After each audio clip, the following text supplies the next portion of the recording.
This is the Healthcare Education Transformation Podcast, a podcast brought to you by two physical therapists devoted to helping physical therapists and other healthcare providers become better educators to patients, students, the community, and each other by interviewing prominent and passionate people within the realms of healthcare and education.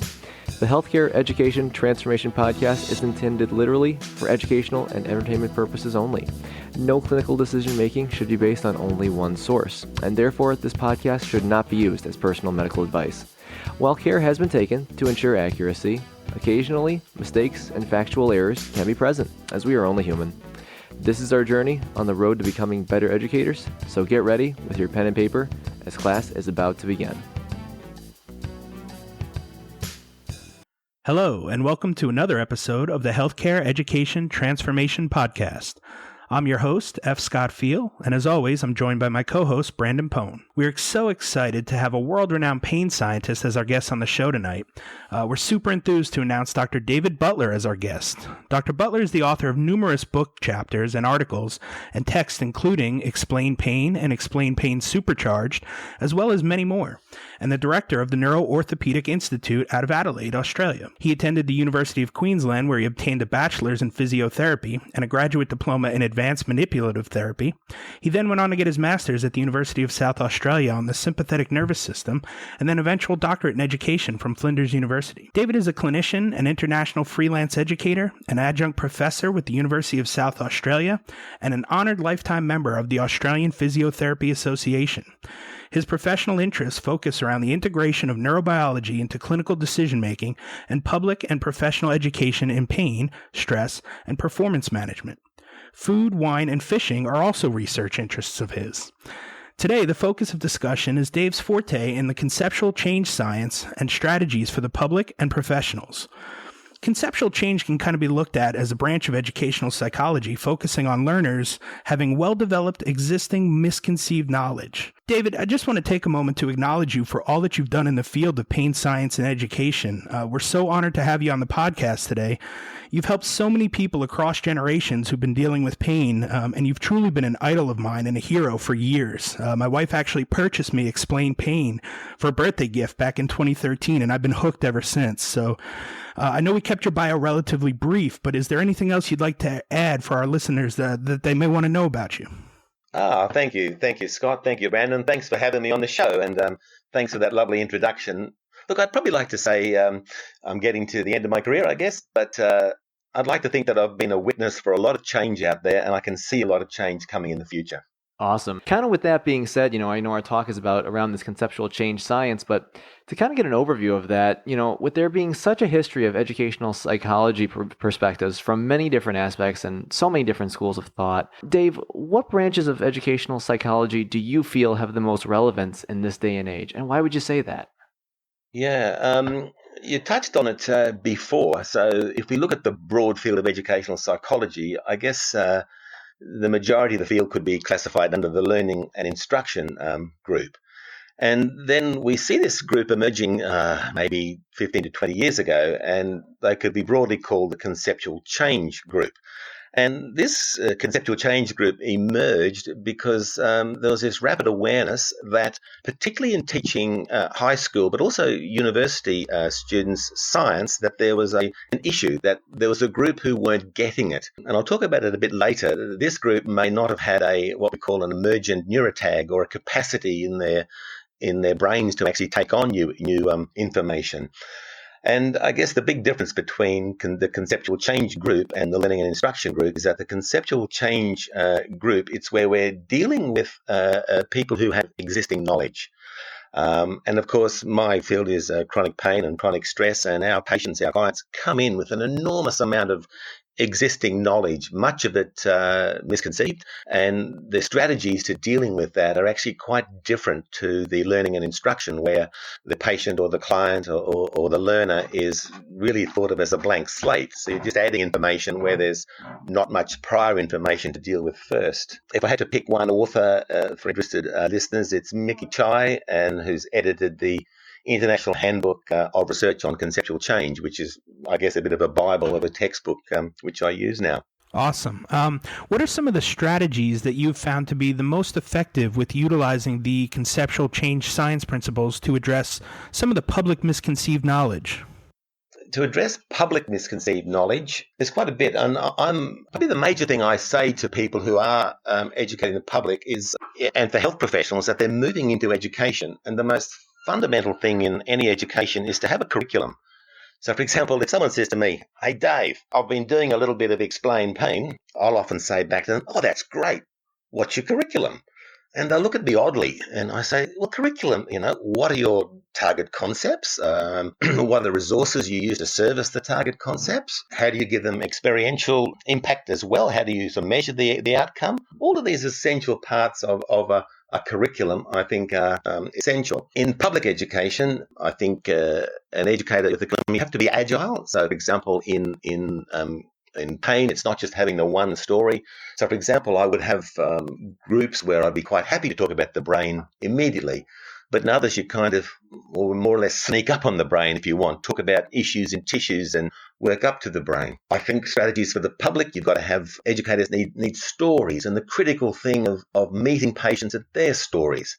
So, for example, an example of a story I would give to patients, particularly someone who might be coming off opiates, is the story of the drug cabinet in the brain, that you won't be left alone if you come off the medications, that your brain has its own powerful systems which can help you manage pain. There's lots of other things for the public. I guess if I had to pick one thing for health practitioners listening, I believe it is to get my patients, the public, to self-explain.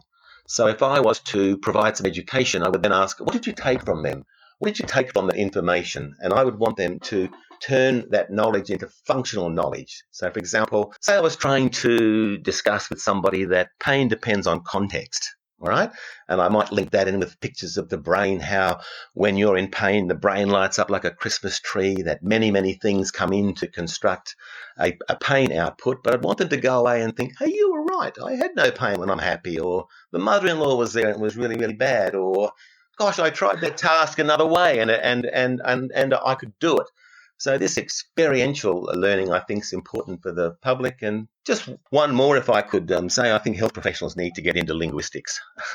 And I think it's underdone. And I believe for me, it's as important to change the story that a patient tells me as it is to change their altered movements. And there's a powerful link between the two. Yeah, we see a lot nowadays, especially in the States, about words that harm versus words that heal, and the language that we use, and trying to really hone in on what we're saying to these patients. Because whether we mean it or not, sometimes we say things without even thinking about it off the cuff, and it really gets back to them in a negative way and can really affect their plan of care.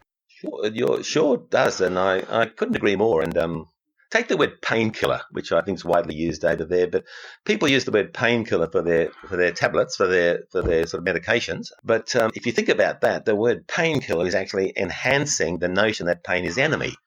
But pain is a protector. So, for example, I would get my clients not to use the word painkiller, but call them pain softeners, right? Or anti-inflammatories, which is quite a potent word. I get them to call them movement-enhancing medicines. But that's just some of the examples of the educational techniques we'd use. Yeah, I love that.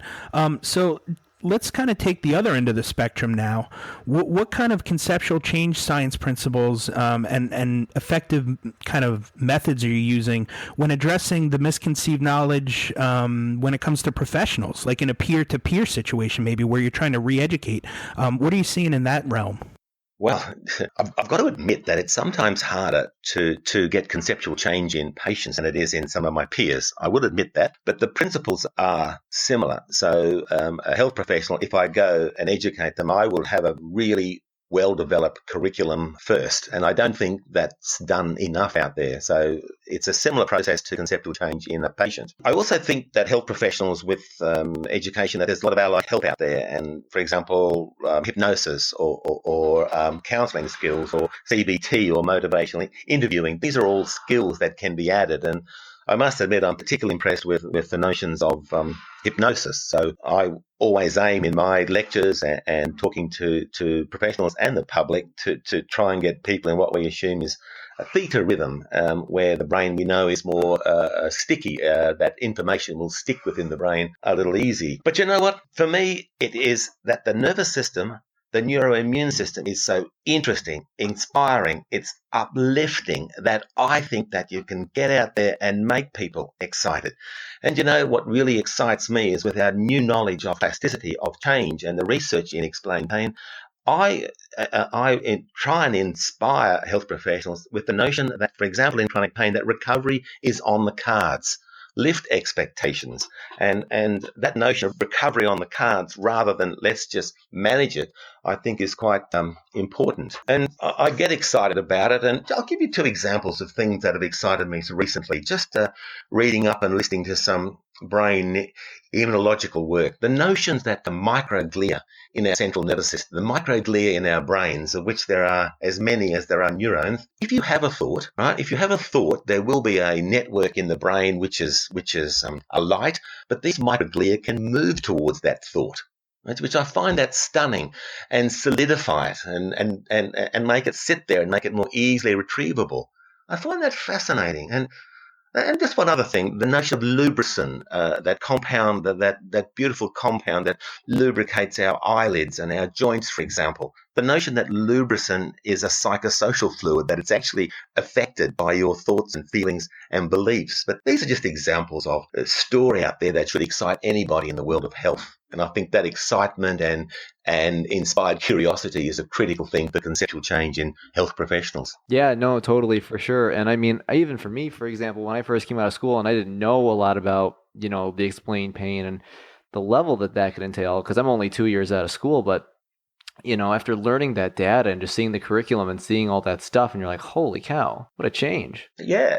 It is a change. It's interesting too, because I also reflect on so I've been in the career for 40 years, but I reflect on something called clinical mileage, and how you go through your professional career and then you realize somewhere along the career that you weren't quite right before. What you were doing, what the thoughts or the how you constructed your treatments wasn't quite right. So you have to admit you were sort of slightly wrong, and then go on a slightly different direction. And in this case, for me, it's been merging my manual and exercise skills with a lot more explained pain. And that, I think, is a critical part of conceptual change. And some health practitioners, I think, need to be guided and helped through this change in their clinical mileage to realize what they had before mightn't have been quite right.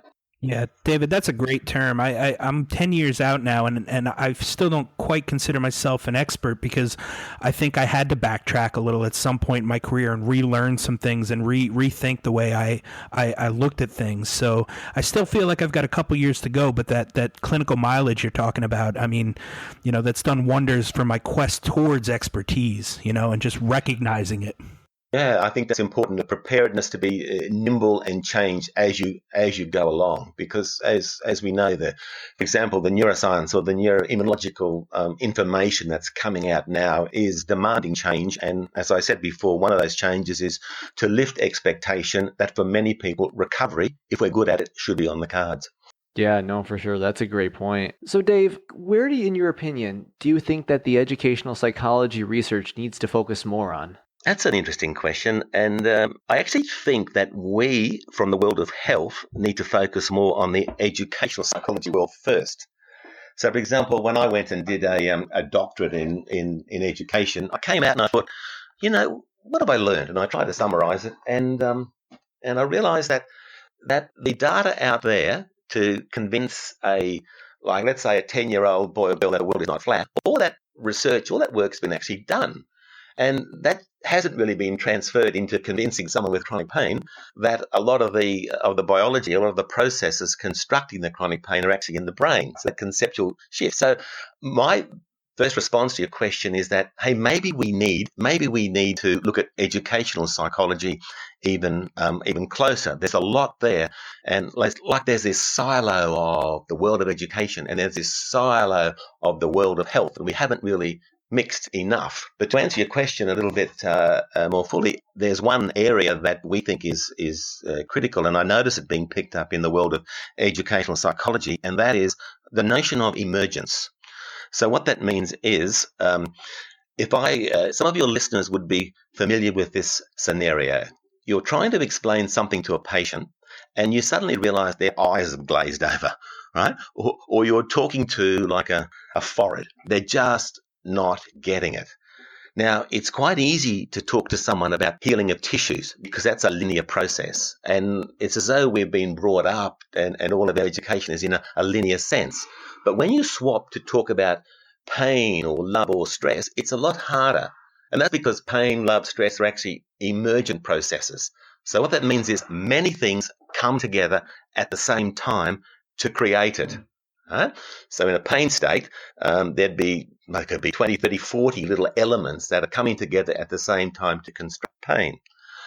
So there's this contrast between linear and emergence. So another example of linear thinking would be someone who, with chronic pain, has a singular blame. The operation didn't work, or he hurt me. Whereas 3 or 4 years later, there's going to be lots of other issues coming in. So this notion of teaching this ability to think collectively, I think is important in conceptual change. So I'd like to see educational psychology do more on that. And if listeners are interested, some of Mickey Chai's work would guide you there. Yeah, Dave, I know you've mentioned a lot of great takeaways for just general strategies to use. But what are some of the ways, now talking about emergence, what are some of the ways that you teach pain science similar to some of the older methods? And then how is it different using some of the conceptual change methods that you're using now? It's fairly similar, and I'm thinking of your question because I'm actually about to go to the university and teach a group on how to make a curriculum for conceptual change. And if I look at that question, I think the major shift I've had in recent years is to come back to the notion of curriculum. And in the world of pain, in our early days of putting out Explain Pain, we put out this book and we kind of expected readers then just to go out and do it, to tell stories. And then I sort of realized rather belatedly that to really get good conceptual change impact, that we had to teach them translation methods. So probably the biggest thing for me is to get this notion of curriculum up and going. And as I said before, it's very unfamiliar with health professionals. And I'd probably start off by saying your curriculum vitae, right? That's the course of your life. And a curriculum, it will be the essential course that you take a patient or a client on. So I'm actually insisting where Explain Pain is used in groups and with more complex dates that my students will actually write down and have a defined curriculum which has objectives, which has defined target concepts, which has resources to service the target concepts, which will have ways of measurement, which will have experiential elements, and which will take their whole curriculum learning right through life. Yeah, absolutely. And I think that's a very interesting take on that. And, Dave, a big lesson that I have learned, and I know many others I'm sure have as well, and I've learned the hard way is, and you said this earlier, but how to meet your patient where they are at in terms of education, their beliefs with regards to what's going on. And of course, some patients are ready to hear it at the evaluation, while others need slow and gradual incorporation of that information over the course of care. But, without providing any protected health information, of course, do you think you could tell us about your most difficult patient that you've treated with chronic pain who had a successful outcome? And kind of tell us about the strategies that you did to kind of help give clinicians a real clinical case study. I won't go through the most difficult patient, but I'll go through somebody who's had pain for more than half their life. And I'll just try and give a broad overview of this patient and how we integrated our conceptual change. So we've got a young woman. She's 18 years old. She's had pain for half her life since she was 8. Right? And it started in her heels, and she got diagnosis of, this is on both heels, Achilles tendonitis. She got there, and then to her knees, and then she got gut problems when her knees started to hurt. Pain went up then over the intervening years in her hamstrings, and then in her back, down the middle of her back, in her shoulder blades, and up in her head. All right, so widespread on both sides. There's youngsters in her final year at school. She loves sports and wants to be a trainer, but she's been told she's got Sherman's disease, and she's been told she will always have pain. And she's limiting activity she likes to play soccer and volleyball. She's limiting it due to pain. She drops the metaphor repeatedly, I'm stuffed. There's delayed pain post-activity. This young lass has seen multiple health professionals with a full workup. I'm sure that there's nothing serious. She's been looked at by really competent medical professionals. She's worried about the future. She has a friend with Sherman's who's in a mess. These gut problems are constant. There's constipation. She's worried. Some family members don't believe she has a problem. And as I said, she's had a full medical workup. So that would be a reasonably, I say, patient with a difficult problem. Would you agree? Yeah, I can attest. Sherman's is not a fun time. I've dealt with that my whole life, and it's really, it's interesting, but I think a lot of it, is just the kind of the view you take on it. I think this was an important issue. So for listeners, when I'm taking a history, I will listen to all of this, and I asked a lot more questions. And in my history, I'll start to put a little flag on my notes, and I flag it. I put an E on it. I call it an E flag. And what these are things that I will go back to later and try and explain. Right? And every little flag I would see as that would mean a bit of circuitry in the brain, which is keeping her more sensitive and sort of more reactive. So I would have a flag on a friend with Sherman's. When the knee pain came, I got gut pain. On the metaphor, I'm stuffed, for example. Okay, so on the first day, I examined her, and I'd really like to point out that even though I do a lot of education, I'm a hands-on person as well. I think that's something we never let go. So I did a really broad physical examination and just broad spinal movements. When she flexed forward to her knees, it pulled in her back. If I tucked the chin in, it increased the pull in the back. Straight leg raises were 30 degrees on both sides, pulling and shaking in the legs. I did a gentle slump test, and that was obviously reactive. I didn't touch her in terms of palpation. I did a neurological examination, as you would expect. Her knee jerks were flying; they were really reactive. And I also had put an E flag on that because that would be something I'd come back and explain later. I did 2-point discrimination, which is something we would now do with all of our clients who are particularly chronic, and she could discriminate in the lumbar spine, 6 centimeters, left equals right. 6 centimeters, I think that's about 3 inches for you Americans. And we did a left-right discrimination. Could she identify via our recognized program her left and rights? And that was actually normal, right? So then I wanted to add a little bit more to my evaluation to really get my conceptual change in. I believe we need to enhance our routine evaluations that we all do. So some of the things the data I got for that was I wanted to know, does the learner, and we'll call her the learner, really want to know about pain and science? Because some people are terrified with the word science. They think of the frog dissection at school. So yes, she was keen. I also wanted to know, how does the learner like to learn? Face-to-face, me talking, YouTube clips, whatever. I also made a decision, does the learner have an impaired ability to learn? So that's critical too, and this is a research field which is growing now, but I would estimate that at least half of my clients who have chronic pain probably have an impaired ability to learn from the immune and the endocrine perturbations they have. I want to know if they've got access to digital media and can they use it. I want to know where they currently seek health knowledge, right? Because my story will be in competition with others. I wanted to make a guess on their current pain literacy. Like, where are they sitting? Are they open to new ideas, or are they biomedically influenced? Is there gaps? And this particular lad says, look, I no longer know what's wrong and I don't understand why I hurt. So I looked at that as an invitation. I also make a judgment on the level of misconception. So this is taking conceptual change to a high level now. So it's not just has she got misconceptions, but what kind of misconceptions are they? How deeply elaborated and embedded in the brain are they? And I tend to break those down into grains of sand. Is it like a fairly simple little grain of sand of faulty knowledge, or is it a more complex embedded misconception? I then identify what target concepts for the learner. What are the target concepts that I need to deal with for the learner? And I'll cover those in a moment. And then I was ready to intervene. So that would be, I guess, for many readers, a sort of a slightly different evaluation. Yeah, David, that's a great case study, and I love that you walked us through that. I'd like to change directions a little here, and you had mentioned you're heading off to university soon, but with a doctorate in education, can you tell us some of your favorite and most effective techniques for teaching your students about your content? Oh well, if you drop to the technique level there, number one, well, I tell you, number one, my favorite technique is curiosity. I've done that all my life with patients and students. I want them to leave at the end curious. I want them to know what's next. Right? I've always done that.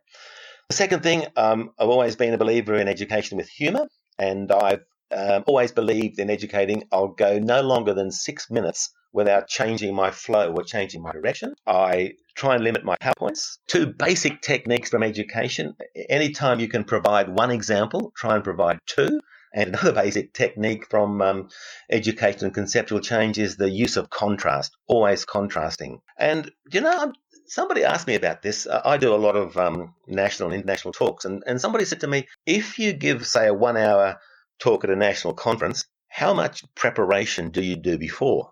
And I thought about it, and it's about 40 hours for 1 hour at a national conference. So a lot of people thought, oh, gee, that's quite a lot. But that's me thinking in the shower. That's me planning, thinking different sort of directions. And obviously, it's not as long as that when you have to repeat something. But this is taking education quite seriously. So I do plan a lot. That might go down to me thinking, how will I leave them curious at the end? Or how will I leave my patient curious at the end as well? Yeah, I think that's a great point of that, especially because, you're trying to inspire the learner to actually want to learn. The want to actually learn. Yeah, I think also really, if I could add one effective time when we might be trying educating a patient, it's where they're on the balance. Sometimes people think, have I got a headache or have I not got a headache? They're on the balance of going into pain. And the moment they think, oh gosh, I have got a headache, then they have a headache. All right. They're on the balance. But at that particular time, it's a great time for somebody to think, okay, here's the moment when you can do some strategies which can actually influence that. So it's this timing of technique, I think, which is important too. I love teaching health professionals, and I did hint at it before. I just get so inspired and happy with the new neuroscience. It's what's kept me in the profession. And one of the key concepts that comes out of the new neuroscience is that how bioplastic, which is the word we use, we humans are. The potential for change right to the last breath is huge. Yeah, for sure. And Dave, I'm going to ask a question that I didn't originally prepare because this one kind of just came to me when you were kind of saying that last sentence. But, I know you do a lot of work and effort into your preparations and your classes and such. And, in your opinion, how are you looking to improve your classes? Like, what things are you looking to add and change to to continue to improve your outreach to your audience? Yeah, so my audience is all health practitioners. And I think that's one key thing too. I like to get this explain pain story, this conceptual change out to all health practitioners. And what's really nice here in Australia, we're seeing multiple health practitioners wanting to do it. So people are speaking the same language. So, for example, last month I gave a talk to a group of medical specialists who are interested in using metaphor and the language when they talk to people in pain. So if we're talking at multiple professional levels, then there's obviously going to be a bit of a flow over, and I think that's important. So I seek it at that particular level. Yeah. Okay. And the other that was one, and that's at a different system level. I'm always seeking story. I'm always seeking ways to get a complex scientific fact over. And I would have, and actually Lauren Mosey and I have written about these, I would probably have 200 stories, and we call them little neuroscience nuggets, and they're little, maybe half a minute or maybe a minute and a half stories that we take to patients to sort of to fill in a gap. So I'm continually trying to build up these particular stories. So an example of a neuroscience nugget would be 10, 20 years ago, if I saw somebody with a really swollen knee in the clinic, I would have said, wow, look at that knee. Gosh, that's the most swollen knee I've ever seen. But these days I would say, wow, look at that knee, that swelling. You've actually started the healing already before you've come here. You old self-healer, you. There's some really good stuff in that swelling. Now, we've got to make sure there's nothing seriously wrong. That can be helped in another way. But I want to say, with that inflammatory response, you're going to heal really well. And any future injury will actually heal particularly well at the same time.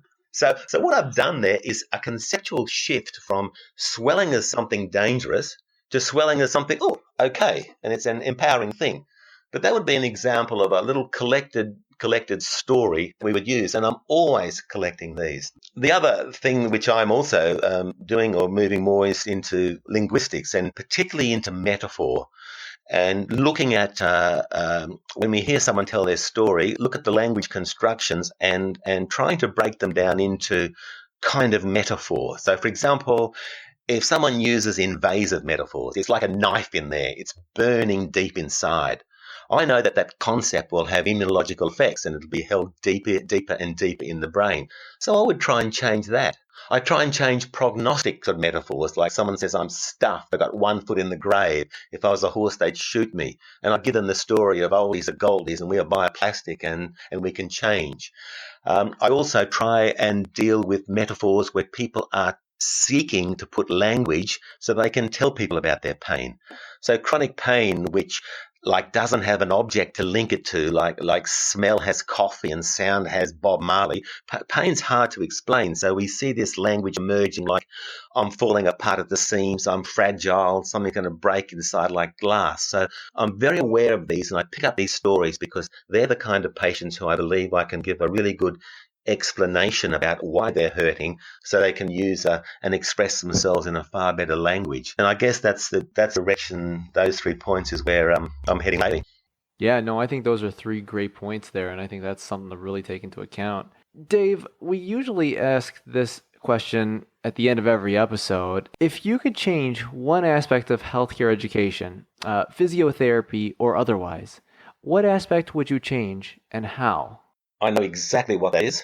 And it would be to finally get serious about the biopsychosocial approach. So finally get serious about it. Because I read out there that people provide seminars and stuff and they say we do it under a biopsychosocial approach. And inevitably, it's just lip service. So to get a true understanding of biopsychosocial thinking, this unity of the bio, the social and the psychological, and to understand that pain itself is a biopsychosocial construction. It's not just suffering. So pain is made, stress is made, anger, fear are made out of the unity of those 3. And to understand that optimal health is something which is a combination also of all 3. And I would just love people to take this biopsychosocial phenomena and just, as we say, get it into the marrow of our bones, because that's the critical thing, not to pay lip service to it. And the major technique to get that there is to contrast that with a biomedical approach. So a biomedical approach, which is to find it and fix it, which there's nothing wrong with that. There's people listening who may had their life saved by somebody finding something and fixing it. But that kind of thinking can also be beautifully embedded in the biopsychosocial approach and make it much, much more powerful. So that's my one thing. Let's get serious about this thing biopsychosocial. And if people think, okay, where do I start? Go to Wikipedia, because we have found, and mind you, I tell my students never to go to Wikipedia, but the definition of biopsychosocial thinking, of a biopsychosocial mental framework, is excellent. Very nice. Very nicely put. I think it's quite the big undertaking to kind of get that synergy between biopsychosocial and biomedical, but I think it can be done. It can be done. It can be done. And for health practitioners out there, it is liberating. It's essential. And certainly the conceptual change and the explained pain thinking relies on a deep understanding of biopsychosocial mental frameworks. Awesome. Well, Dave, it was truly a pleasure to have you on the podcast tonight. An amazing experience for me to get to interview one of my idols. So thank you so much for your time. Would you mind telling our audience where they can find you online and in social media? Sure. All of our work is on our major site, noigroup.com. That's noigroup.com. I write regularly a blog on noigem.com, and that's the most widely read pain sciences blog in the world, noigem.com. And you can seek Noigroup on Facebook and Twitter as well. So thank you so much for interviewing me, and thank you particularly for getting this particular field out there into health, that of conceptual change. It's so important. Absolutely. This was a great experience, and I hope that we can maybe grab a beer sometime when you're over across the pond again. Oh boy, I would love that. Likewise, when you come down under. Sounds like a plan. Thanks so much. Thank you for attending class today, and we hope that you learned something and gained value from the content. If you'd like to schedule office hours with us, feel free to add us on Twitter at HET Podcast, on Instagram, HET Podcast, on Facebook, the Healthcare Education Transformation Podcast, and the homepage, healthcareeducationtransformationpodcast.com. And for those of you following along in the syllabus, extra credit can be obtained by liking us, sharing us, and leaving a review. Let's continue our journey up Mount Educational Success as lifelong learners.